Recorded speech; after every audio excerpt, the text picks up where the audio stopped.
Halo teman-teman iHabit, apa kabar? Semoga teman-teman baik-baik saja. Pada materi sebelumnya, kita sudah diantar untuk memiliki atau mencapai kemenangan pribadi. Kita sudah belajar tentang rekening bank pribadi sebagai model. Kemudian kita belajar tentang kebiasaan 1 sampai kebiasaan ketiga.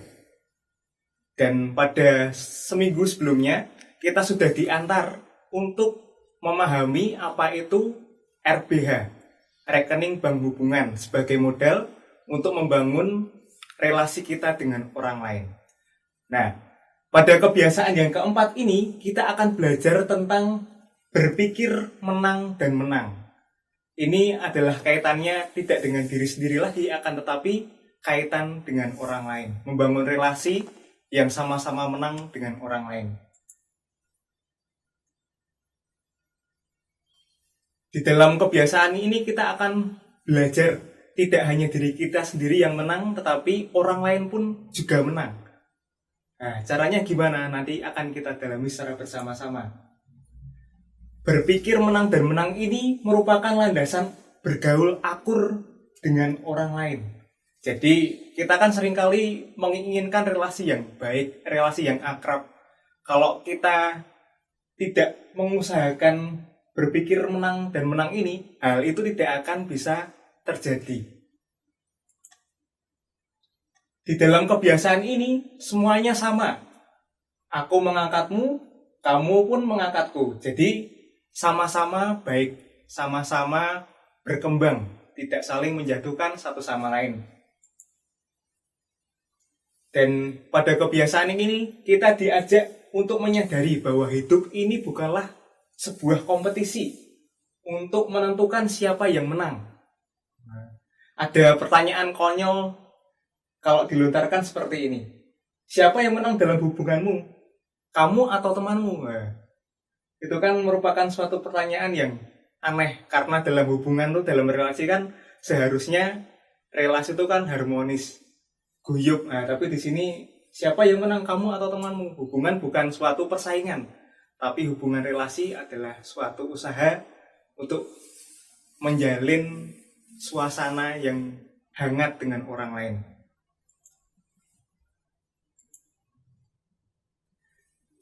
Dalam kebiasaan ini kita akan melihat nanti beberapa model. Yang pertama adalah model relasi menang kalah. Contohnya demikian. Ada satu sepeda motor di rumahmu, kamu mau memakainya untuk pergi kuliah.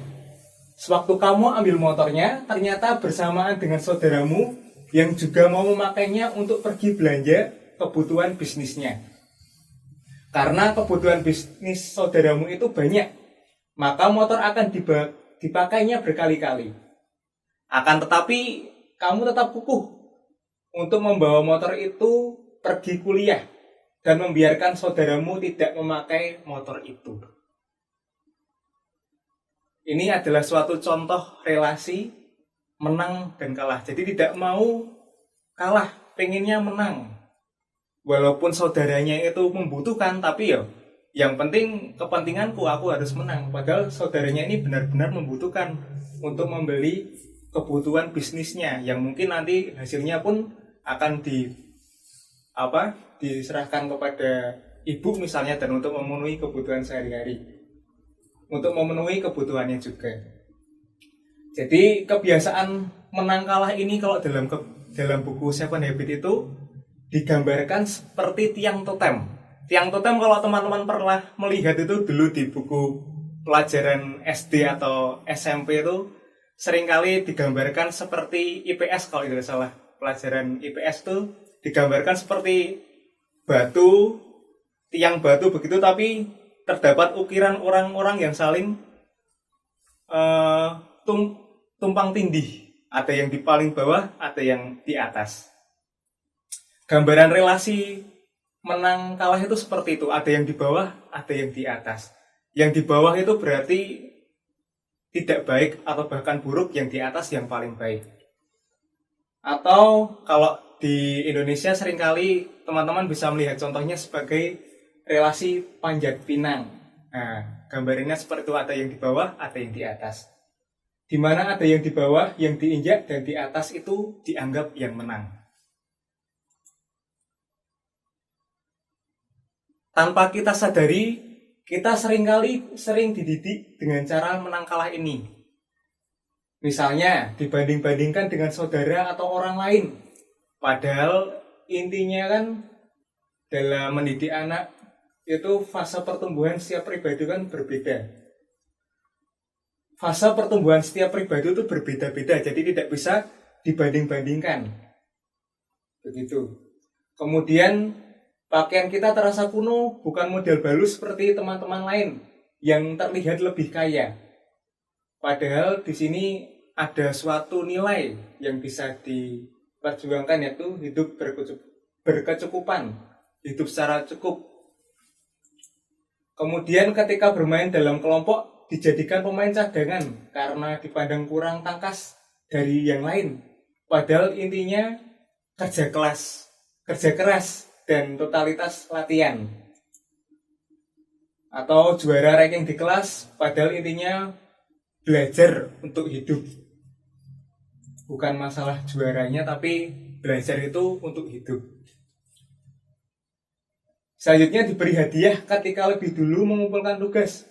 Padahal intinya bukan siapa yang terdahulu, tetapi pendidikan disiplin. Seringkali kalau di sekolah kan seperti itu. Yang maju duluan itu biasanya mendapatkan apresiasi atau hadiah misalnya dari guru. Padahal intinya kan dalam hal itu kan pendidikan bukan siapa yang terdahulu, tapi intinya itu pendidikan untuk disiplin. Langsung dikerjakan gitu. Kemudian dalam lomba perayaan kemerdekaan itu mungkin terdapat saling persaingan ya. Terdapat persaingan dalam lomba itu. Padahal intinya syukur dan kegembiraan atas kemerdekaan. Bukan masalah persaingannya, tapi intinya tuh lomba itu dihayati sebagai ungkapan syukur dan kegembiraan atas kemerdekaan. Ini slide terakhir tentang kebiasaan menang dan kalah.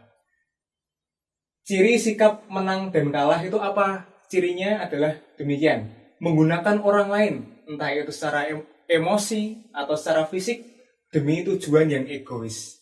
Menggunakan orang lain demi tujuan diri sendiri. Kemudian, berusaha maju atas pengorbanan orang lain. Ketika ada orang yang berkorban, ia berusaha maju. Jadi tega meninggalkan yang sudah berkorban dan ia maju sendiri. Selanjutnya menyebarkan kabar burung tentang orang lain sehingga diri terasa terangkat. Menjelek-jelekkan orang lain supaya dirinya merasa lebih berharga daripada orang lain. Memaksakan kehendak tanpa mempedulikan perasaan orang lain. Yang penting kehendak sendiri, dan perasaan lain itu entah dia merasa marah atau lain sebagainya, itu tidak penting. Yang penting kehendakku terpenuhi atau tersampaikan. Itu ciri sikap menang dan kalah. Selanjutnya, cemburu dan iri pada pencapaian orang yang dekat denganmu. Ketika ada orang lain sukses, tidak ikut merasa senang, tetapi malah cemburu dan juga iri. Kemudian ini ada suatu ungkapan yang menarik untuk kita perhatikan. Mungkin kamu bisa menang sementara yang lain kalah, tetapi kamu hanya sendirian dan kesepian. Nah, setelah kita belajar tentang apa itu menang dan kalah, kita akan belajar lagi tentang hal-hal yang lain, yaitu kalah menang. Ini kebalikannya, yaitu ibaratnya seperti keset kaki. Seperti apa itu? Contohnya, merasa diri sebagai pembawa damai sehingga memutuskan untuk lebih baik disalahkan atas segalanya daripada harus berdebat. Nah, lalu mengatakan pada diri sendiri, aku ini memang tidak berguna, bodoh, dan tidak berharga. Seolah lebih baik karena menjadi pecinta damai, tetapi sama bahayanya dengan menang kalah. Sebagaimana keset kaki yang akan diinjak orang lain, seakan sambil bilang, silahkan bersikap sesukamu padaku, aku tidak akan membalasnya.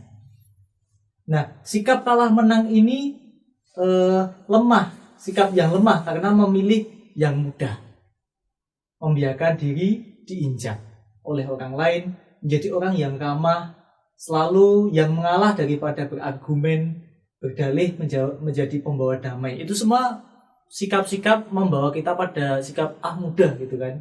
Memilih yang mudah. Bandingkan dengan sikap untuk mengungkapkan pendapat dan perasaanmu atau pilihanmu atau aspirasimu, itu kan butuh keberanian dan sering tidak mudah. Maka pilihan sikap ini adalah memilih sikap yang mudah, atau dalam bahasa Jawanya golek gampangnya. Nah, kalah menang ini membuat kamu patah semangat dan menurunkan standar-standar hidupmu. Kamu tidak mau bolos atau curang, tetapi karena kelompokmu begitu dan menginginkanmu sama dengan mereka, maka kamu mengalah. Kamu kalah dan mereka menang atas pilihan mereka. Lalu juga contoh lain, tersinggung dan kecewa dengan orang tua, lalu kamu memutuskan menutup diri. Setiap kali orang tuamu mengatakan sesuatu, kamu selalu bilang ya. Ini seperti yang kita belajar kemarin tentang yes man, seperti itu. Padahal kamu tidak sependapat, kamu memiliki pendapat lain yang mungkin lebih baik. Tapi demi gampangnya, ya sudah, kamu mengalah, orang tuamu yang menang. Dampaknya apa? Bisa dongkol, memendam emosi, walaupun namanya baik-baik saja, tapi memendam emosi akhirnya tidak sehat dan suatu saat bisa meledak karena ditekan terus. Nah, sifat kalah menang itu boleh dan justru diajukan sebagai bagian sikap dewasa yang mengayomi, tapi ada syaratnya. Jadi boleh, tetapi ada syaratnya. Yang pertama, teguh dalam hal-hal prinsip, terutama dalam hal-hal penting. Jangan tunduk pada kecurangan, manipulasi, atau hal-hal yang tidak berprinsip. Mengalah dalam hal-hal kecil, terutama dalam pelayanan, justru akan menambah rekening bank hubungan. Bukan semata-mata untuk egoisme atau demi kepentingan diri dan memanfaatkan orang lain. Pelecehan adalah bagian dari posisi kalah menang. Harus keluar dari sana, dan itu bukan salahmu jika kamu pernah mengalami pelecehan itu. Oke, demikian sikap dari kalah menang. Sekarang kita masuk ke posisi yang lain, yaitu kalah-kalah. Ini spiralnya menurun. Intinya adalah kalau aku kalah, maka kamu juga harus kalah. Sebagaimana balas dendam ini ya. Kalau aku tidak mendapat apa-apa, kamu juga harus tidak memperoleh apa-apa. Misalnya perang, sikap kalah-kalah oleh orang yang awalnya sama-sama ingin menang kalah, sama-sama pengen menang dan mengalahkan yang lain. Ini menang atas pihak lain dengan segala cara. Akhirnya malah kalah-kalah. Sering terjadi dalam relasi pasangan atau mungkin pacaran. Sebagai anak muda awalnya menang-menang, lalu terjadi persoalan, bertengkar, berdebat, saling balas, menjelekkan, sehingga spiral menurun, lalu akhirnya kalah-kalah. Semuanya malah kalah, tidak ada yang mendapatkan kebaikan. Nah, itu 4 bidang yang nanti akan kita pilah satu persatu, dan yang selanjutnya kita akan belajar tentang menang-menang. Teman-teman, tadi kita sudah diantar untuk memahami menang-menang dengan cara memahami atau melihat bagaimana kerangka yang bukan menang-menang. Tadi ada menang-kalah, kalah-menang, dan kalah-kalah. Nah, sekarang kita mau melihat yang utama, yaitu menang-menang itu seperti apa. Sikap menang-menang itu bisa diumpamakan, analoginya atau perumpamaannya itu seperti hidangan prasmanan atau suatu pesta, di mana kita ngambil makanan itu sendiri dan makanannya jumlahnya itu sangat banyak atau berlimpah. Nah, semua bisa dimakan, bisa diambil oleh siapa saja tanpa khawatir apakah yang lain dapat atau tidak, karena pasti dapat dan kita pun dapat. Nah, bersikap menang-menang itu pertama, keyakinan akan kelimpahan bahwa semuanya menang. Jadi kalau seperti dalam pesta prasmanan itu pasti semuanya dapat karena tuan rumah menyediakan semuanya cukup. Jadi tidak ada yang perlu dikhawatirkan untuk tidak mendapatkan jatah. Lalu yang kedua, sukses itu bentuknya juga banyak. Kalau di dalam pesta, mungkin kita tidak perlu untuk harus menikmati semuanya. Orang bisa menikmati bukan dari sisi makanannya, tetapi bagaimana pergaulannya, bertemu dengan orang. Itu juga bagian dari menikmati pesta itu. Jadi yang namanya pesta tidak hanya soal makanan, pertemuan dengan orang atau merayakan momen itu sendiri, peristiwanya. Jadi bentuk kemenangan itu banyak. Dan dalam kehidupan sehari-hari kita juga bisa menemukan bentuk-bentuk kemenangan ini yang tidak hanya soal persaingan. Yang ketiga adalah sikap yang baik sekaligus tegas. Kita bisa tetap ramah dengan orang lain, kadang kita juga tanda kutip mengalah, artinya untuk menghargai orang lain, tetapi bukan berarti kita juga tunduk begitu saja. Terkait seperti yang terakhir ini adalah aku tidak menginjakmu, tapi aku juga tidak mau jadi keset kakimu. Aku menghargaimu dan aku juga ingin kamu menghargaiku. Intinya seperti itu, saling mengangkat, saling menghargai. Lalu contohnya apa? Sikap menang-menang itu. Ini salah satu contoh peristiwa atau kasus. Jadi peristiwanya adalah misalkan kita bermain basket dan menjadi pusat perhatian. Ada teman satu tim kita yang punya bakat tetapi juga ingin dapat perhatian karena kehebatannya. Jadi katakanlah saya punya bakat bermain basket dan saya itu biasanya jadi sorotan. Tetapi ada teman yang juga seperti itu, menjadi sorotan, pengen menjadi sorotan. Nah, meskipun aku sering memiliki peluang, teman itu dia juga berusaha menjauhkan bola dariku untuk dimasukkan sendiri, karena dia sebenarnya juga menginginkan supaya terkenal. Nah, jika aku dan dia, atau kalau kalian, kamu misalkan bersama orang itu bersikap menang kalah, pasti akan saingan. Padahal kan ini satu tim. Pasti kalian akan bersaing. Tapi ingat, kalian satu tim. Kalau ada persaingan di dalam satu tim basket, pasti nanti akan merusak suasana tim itu dan menjadi kalah. Nah, sikap bijaknya seperti apa? Setiap kali kamu mendapatkan bola, pertama tanda kutip mengalahlah dulu. Kamu memberikannya kepada temanmu. Jadi jangan mengutamakan egomu supaya kamu terlihat, supaya kamu terkenal. Enggak. Justru meskipun bahkan ketika kamu memiliki peluang sebesar apapun, berikan kepada temanmu. Nah, ini memberikan rekening bank hubungan, menambah RBH-mu terhadap teman itu. Pasti temanmu juga akan jadi kaget, loh kok malah diberikan kepada saya. Wah, betapa baiknya dia, kan seperti itu. Itu menambah positif pola relasinya. Kemudian ketika temanmu bisa memasukkan, kamu ikutlah turut senang dan dia pun juga senang. Jadi kalian menjadi saling menyemangati. Nah, selain itu pasti ia lebih bersahabat denganmu karena kamu telah berbuat baik kepadanya. Nah, ini catatan penting. Sukacita sejati itu biasanya yang lebih baik adalah karena sukses orang lain, bukan karena keberhasilanku sendiri. Nah, pada akhirnya dalam permainan selanjutnya, ketika suasana sudah terbangun, yang awalnya aku pengen menang atau dia pengen menang, karena ini sudah terbangun, akhirnya kalian atau kita bisa bekerja sama untuk memasukkan bola dan bergantian mencetak skor. Nah, itulah yang disebut menang-menang. Contoh sikap menang-menang yang secara praktis itu apa? Misalkan kamu dipuji karena keberhasilanmu memimpin. Nah, sikapmu adalah maka kamu membagikan pujian itu, bukan lalu membusungkan dada, lalu menegarkan tongkok, wah ini aku, bukan, tetapi oh ini karena kerja tim. Nah, jadi kamu juga mengangkat teman-temanmu yang turut mengambil prakarsa atau peran dalam keberhasilanmu itu. Kemudian ketika kamu mendapatkan posisi penting di suatu organisasi atau sekolah atau kelompok, dan ketika itu kamu tidak bersikap sok, jadi belagu gitu bahasanya ya, kamu akan tetap memperlakukan semua orang siapapun secara sama.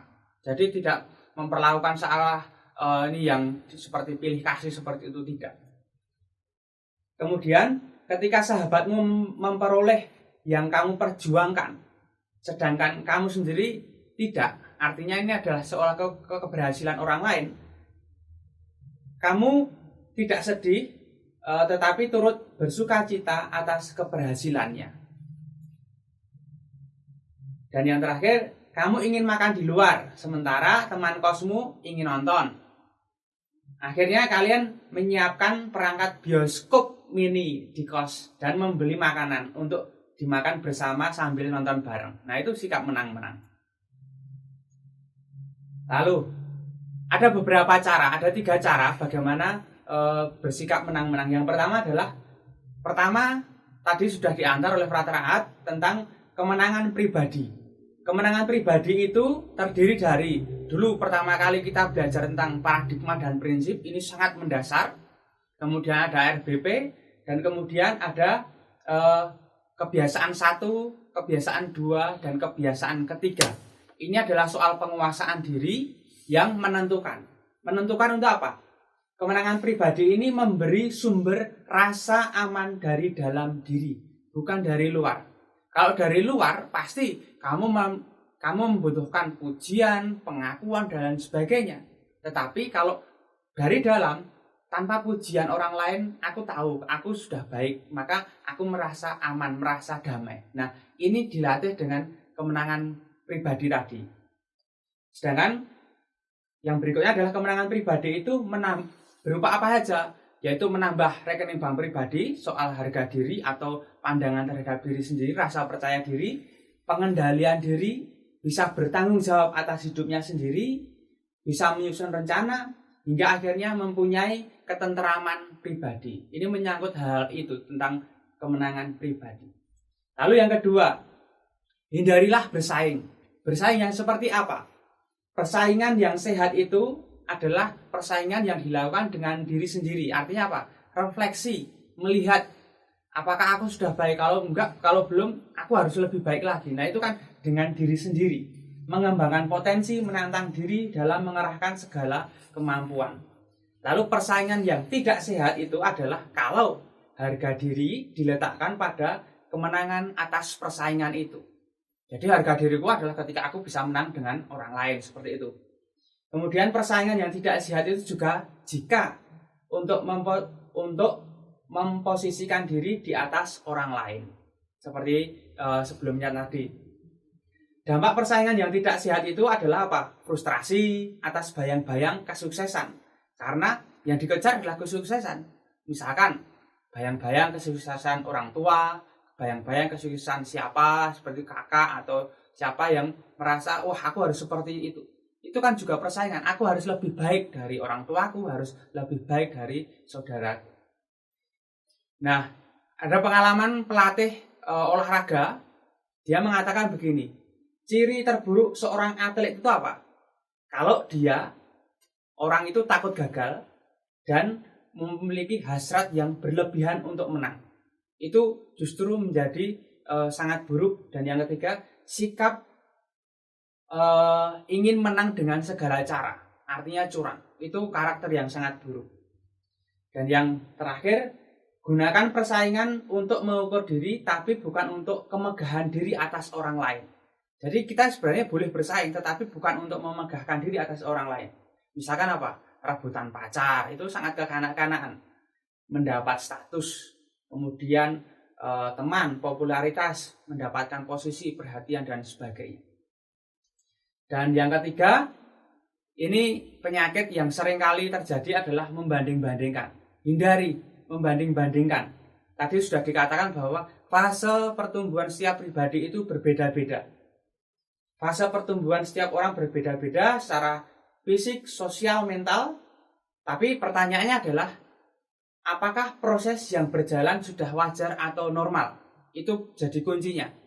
Kalau anak umurnya sudah 3 tahun, 4 tahun, tetapi dia hanya bisa berbaring, lalu kaki dan tangannya naik-naik seperti itu, kamu mengatakan itu proses yang tidak wajar, itu enggak baik. Dan artinya itu bukan fase yang benar. Fase yang benar umur 3 tahun, 4 tahun itu sudah mulai berjalan atau bahkan berlari, bisa mulai berbicara. Kemudian masing-masing orang itu mempunyai jalannya sendiri, terpisah dari jalan orang lain. Jadi jangan membanding-bandingkan dengan orang lain seakan-akan kalau dia sudah sukses pada umur sekian, aku juga harus sukses. Jalanmu atau jalan kita itu masing-masing dilengkapi dengan hambatan-hambatannya sendiri, khusus untuk membentuk pribadi kita. Kata Paulo Coelho itu adalah setiap orang memiliki legenda pribadinya masing-masing dan orang itu harus menjalaninya. Kemudian membandingkan diri dengan orang lain itu seperti gelombang laut. Suatu saat ketika gelombangnya naik ikut naik, ketika gelombangnya turun ikut turun. Merasa super karena merasa lebih baik dan suatu saat juga turun dan kecil hati karena ada orang lain lagi yang ditemui ternyata lebih baik lagi. Seperti itu. Kemudian yang terakhir, satu-satunya pembanding yang baik adalah membandingkan diri kita dengan potensi-potensi kita. Diidentifikasi, lalu apakah potensi kita sudah maksimal atau belum. Begitu teman-teman, kita akan melanjutkan ke bagian terakhir. Nah, tadi kita sudah diantar oleh Frater Pras mengenai berpikir menang dan menang. Selanjutnya, kalau kita sudah melakukan hal itu, apa sih buah-buahnya? Nah, ini ada 4 buah semangat menang dan menang. Yaitu yang pertama, berlatih untuk berbesar hati, yaitu kita berlatih untuk menjadi pribadi yang dewasa. Yang kedua, sikapmu itu akan menjadi magnet yang menginspirasi. Ini terkait dengan orang lain, karena kembali lagi kebiasaan 4 adalah kebiasaan yang menyangkut adalah kemenangan dengan publik, dengan orang lain. Maka dengan kamu melakukan hal ini, maka kamu bisa menjadi pribadi yang menginspirasi banyak orang. Yang ketiga, dapat diterapkan dalam segala situasi, yaitu dalam situasi konflik besar ataupun sekedar ajak bermain anjing atau mencuci piring. Jadi contohnya seperti ini. Misalkan kamu atau saya dengan kakak saya itu semuanya pengen bermain anjing, tetapi harus mencuci piring. Maka kalau misalkan kita berpikir menang dan kalah, maka harus tunjukkan kakak aja yang nyuci piring, saya bermain anjing. Atau saya yang mencuci piring, kakak yang bermain anjing. Tetapi kalau kita berpikir menang-menang, maka saya dan kakak saya itu sama-sama mencuci piring. Misalkan saya bagian memberikan sabun, lalu kakak saya membilas. Lalu setelah mencuci piring, maka kami bermain anjing bersama-sama. Itu berpikir menang dan menang. Yang keempat itu adalah menimbulkan perasaan senang, lega, puas, bangga, tenang, penuh. Itu sesudah kita melakukan hal itu. Misalkan tadi, contoh tadi yang berpikir menang-menang mengenai apakah saya dan kakak saya mencuci piring duluan atau bermain anjing. Kalau kita sudah melakukan hal itu, maka perasaannya adalah senang. Oh, pekerjaan ini dilakukan bersama-sama. Dan juga setelah itu pun antara saya dan kakak saya tidak ada dendam. Ketika besok misalkan, karena dulu aku yang mencuci piring, maka kamu yang harus mencuci piring. Tidak, maka ada perasaan senang dan bangga. Itu setelah kita melakukan. Nah, ini adalah ada langkah-langkah bayi di mana kita bisa melatihkan bagaimana sih kita untuk berpikir menang dan menang. Tapi bukan hanya berpikir, tetapi benar-benar melakukan menang dan menang. Ada 9 langkah. Ini langkah pertama, langkah kedua, langkah ketiga, dan langkah keempat. Nanti teman-teman bisa mempause video ini lalu bisa memperhatikan ada 4 langkah pertama yang bisa kita praktekkan dalam kehidupan sehari-hari. Ini 4 langkah pertama. Lalu ini adalah 5 langkah selanjutnya. Langkah nomor 5, nomor 6, nomor 7, nomor 8, dan nomor 9. Ini adalah langkah selanjutnya di mana kita bisa berlatih bersama, tidak hanya berpikir menang dan menang, tapi kita bisa lakukan menang dan menang dalam kehidupan sehari-hari. Pertama, ketika kita mendapatkan banyak konflik, ketika ada sekedar masalah-masalah, maka kita bisa berpikir menang dan menang dan melakukan menang dan menang. Ini adalah video yang keempat kita mengenai berpikir menang dan menang. Kami berharap teman-teman melatihkannya dalam kehidupan sehari-hari, sehingga ini tidak hanya berhenti pada video saja ketika kita melihat, tapi benar-benar dipraktikkan dalam sehari-hari. Maka dari itu marilah kita berlatih Sekian dari kami dan terima kasih.